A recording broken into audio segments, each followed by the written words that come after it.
এই ছবিটা শুধু এমনি বানানো হয়েছে, কেউ গুরুতরভাবে নেবেন না।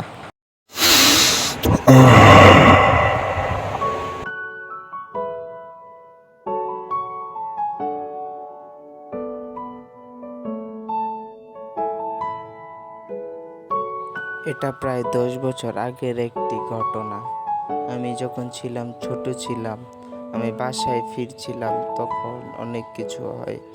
দেখতে থাকুন পুরো ভিডিওটি। খেলাধুলা করে বাসায় এসে পড়ি আমি। আমার মা নেই, মাকে একজন মেরে ফেলেছে। তার সাথেও আমার বদলা নিতে হবে। আরও বড় হয়নি, আমার বাবার সাথে আমি দেখা করব। আমি বাসায় এসে পড়েছি। বাবার সাথে অনেক অনেক কথা বলবো। বাবার সাথে মায়ের অনেক আলাপ করব। বাবার সাথে মুসাফা করে নিলাম। আমার মায়ের মতো আমার বাবাও একটি ভুল করে বসে। সত্যি সাক্ষী দিতে যে এখানে একজন ডন তাকে মারতে আসে। তখন মারতে এসে আমি তখন অনেক ছোট। আমার বাবাকে মেরে ফেলেছে গুলি করে, আমার বাবাও মরে যায়।